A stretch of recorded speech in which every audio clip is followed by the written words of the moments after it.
बिस्मिल्लाहिर्रहमानिर्रहीम। नाज़रीन, एक बच्चा था जिसका चेहरा रोज़ बरोज़ बिगड़ता जा रहा था, अजीब अजीब उस पे खदो हाल बनते जा रहे थे। उसके दोस्तों ने पूछा, यार तुम्हारे चेहरे को क्या हो रहा, तुम अच्छे बड़े खूबसूरत थे। तो उसने कहा कि मेरे वालिद ने एक साबुन बनाया, एक साबुन ईजाद किया है। अब जिस गाहक को वो बुला के लाता है तो मेरा मुंह धो के उसको दिखाता है कि देखा कैसा ज़बरदस्त साबुन है। इस वक्त इलेक्शन कमीशन भी कुछ ऐसा ही कर रहा है। वो अपनी ईमानदारी, अपनी इलेक्शन की शफाफियत दिखाने के लिए पीटीआई को अपने उसमें लेबॉर्ट्री में रखा हुआ है और उसका मुंह धोई जा रहा है। आज हमारे साथ मौजूद हैं शमशाद मांगड़ साहब। इनसे जानने की कोशिश करेंगे कि शमशाद मांगड़ साहब, पीटीआई से बहुत ज़्यादा मोहब्बत हो गई है और ये मोहब्बत कब तक चलेगी और क्यों चलेगी?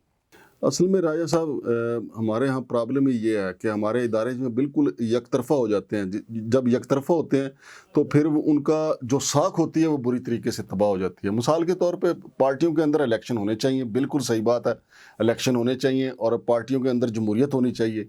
लेकिन जब आप कहें ना कि जी पीटीआई के अंदर तो जमहूरियत होनी चाहिए, बाकी सियासी जमातों की तरफ से आप आंखें बंद कर लें, तो फिर उससे आपकी जानबदारी जो है वो फूट फूट के बाहर निकल रही होती है कि भी आखिर एक ही जमात के पीछे आप हाथ धो के क्यों पड़े हुए हैं।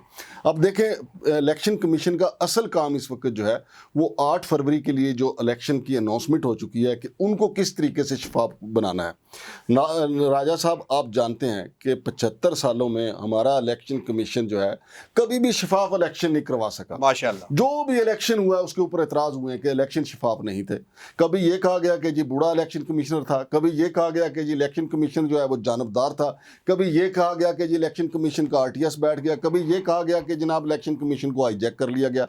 लेकिन इस वक्त आप देखें कि होना ये चाहिए था कि इलेक्शन कमीशन अपनी सारी तवानाइयाँ इस बात पे खर्च करता कि 8 फरवरी का जो इलेक्शन होगा उस पर किसी जमात को कोई एतराज़ ना हो। लेकिन उसकी सारी तवानाइयाँ इस बात पे हैं कि इमरान खान से पार्टी और उसका इंतखाबी निशान बल्ला कैसे छीनना है। अब देखें, आज इलेक्शन हुआ है, मोहम्मद अली दुरानी साहब हैं जो साबिक वज़ीर इत्तलात व नशरियात हैं, वो मफाहमत का अलम लेके भी आगे बढ़ रहे थे। उन्होंने तो कहा है कि जनाब इमरान खान ने बाकी जो सियासी जमातें हैं उनके लिए एक रास्ता हमवार किया, बल्कि उनके लिए उनको क्लीन बोल्ड कर दिया। ये मोहम्मद अली दुरानी साहब के अल्फाज हैं कि उन्होंने तो मोरूसी सियासत जो है वो उसमें आखिरी कील ठोंक दिया है। लेकिन दूसरी तरफ आप देखें कि मुस्लिम लीग नून का जो मौक़िफ़ है, उन्होंने कहा ये तो सिलेक्शन है। भाई, पहली तो बात ये है कि ये पीटीआई का मसला है। दूसरी बात ये है कि इलेक्शन कमीशन को राजा साहब चाहिए कि अगर पीटीआई में इलेक्शन ज़रूरी है तो नून लीग में भी ज़रूरी है, नून लीग के साथ पीपल्स पार्टी में भी ज़रूरी है। ये जो पार्टियों के अंदर इलेक्शन होते हैं, मैं तो कहता हूँ इमरान खान ने वाकई अपना जो है वो बड़ी कुर्बानी दी है कि अपनी ज़ात को पीछे हटा के बैरिस्टर गौहर जो है कि उसकी फूफी का पुत्र तो नहीं है ना, कोई न्याजी तो नहीं है ना राजा साहब। हालांकि बेशुमार न्याजी उसके कज़न भी हैं इमरान खान के, और ना ही उसने अपनी बहन को नामजद किया है चेयरमैन के तौर पे, ना ही उसने अपनी बीवी को नामजद किया है। बैरिस्टर गौहर एक वकील हैं, नामवर वकील हैं, उनके मुकदमात में जो वो पेश भी हो रहे हैं। तो चे जाए कि इसको सपोर्ट किया जाता कि इमरान खान ने ज़बरदस्त इक़दाम किया है, लेकिन तहरीक इंसाफ जो है उसको कॉर्नर करने के लिए अब अकबर एस बाबर जो हैं, सब जानते हैं अकबर एस बाबर जो है वो कितने ही ईमानदार हों, उसमें मैं उनकी बेईमानी पे या उनकी ईमानदारी पे नहीं शक कर रहा, लेकिन वो तो पिछले 10-15 साल से इमरान खान के खिलाफ हैं राजा साहब। जी जी। तो उन्होंने आज जो ही इलेक्शन की अनाउंसमेंट हुई, उन्होंने कहा कि ये इलेक्शन फ्रॉड है और मैं इसको चैलेंज करूंगा। अब वो चैलेंज करेंगे इलेक्शन कमीशन के पास। इलेक्शन कमीशन पहले से तैयार बैठा हुआ है, क्योंकि जो आ जाओ। हाँ वो आ कहेगा जाओ। हाँ। इलेक्शन कमीशन की तो राजा साहब वही जो आपने एक प्रोग्राम भी किया था कि आप पारा की में खड़ी हुई जो बसें हैं कि वो वहाँ पे जो कंडक्टर आवाज़ें लगा रहे थे, पिंडी वाले, तो वहाँ इलेक्शन कमीशन के बाहर तो आवाज़ें लग रही हैं कि इमरान खान के खिलाफ कुछ है तो आ जाओ आ जाओ आ जाओ। इसी तरह हमारा अदालती निज़ाम है, यानी बिल्कुल हम यकतरफा ही चल पड़े हैं। तो राजा साहब वो अकबर एस बाबर साहब दरख्वास्त लिखेंगे, पटिशन तैयार करेंगे कि जनाब मैं पार्टी सेक्रेटरीट गया था, मुझे कागजात नहीं दिए गए, लिहाजा इलेक्शन कमीशन पहले ही मूँछों को तौदे के बैठा होगा, नहीं भी है तो हल्का हल्का तेल लगा के बैठा होगा। इलेक्शन कमीशन कहेगा लाओ जल्दी दरख्वास्त, और फिर कह देगा जो इलेक्शन जो है नल एंड वाइड। लेकिन इलेक्शन आप जितनी मर्जी उसको नल एंड वाइड करार दे दें, कलअदम करार दे दें, अवाम तो देख रही है ना कि सिर्फ पीटीआई में इलेक्शन क्यों ज़रूरी है राजा साहब। नहीं, उसकी वजह ये है कि अपना मांगड़ साहब कि दूसरी जमातों ने भी इलेक्शन कराए तो है। लेकिन उनके इलेक्शन उनके जो इलेक्शन हुए हैं, मसलन शहबाज शरीफ, नवाज शरीफ, मरियम बीबी के अलावा वहाँ पे मुझे बताया ना कि समीउल्लाह से कलीमुल्लाह, कलीमुल्लाह से समीउल्लाह, समीउल्लाह से कलीमुल्लाह, वो तो हुआ है। समीउल्लाह कलीमुल्लाह तो दोनों भाई थे ना, लेकिन उनसे हसन सरदार भी के पास जाता था ना, लेकिन इधर तो जाता ही घर में है पास, तो उधर इलेक्शन कमीशन क्यों नहीं सोचता? तो क्या पता ये दफा गोल कर ही जाए अगर पादशाह से और अच्छा आप देखें ना, पीपल्स पार्टी भी है, पीपल्स पार्टी, वो जरदारी साहब कहते हैं कि जी जो एक पार्टी जो है वो 4PP जो है, पाकिस्तान पीपल्स पार्टी पार्लियामेंटेरियन, उसके चेयरमैन जो हैं वो बिलावल भुट्टो हैं और पाकिस्तान पीपल्स पार्टी के चेयरमैन मैं हूँ। यानी दोनों पार्टियां हैं, दोनों पे ही, एक पे वालिद मोहतरम है, दूसरे पे उनके साहबजादे हैं।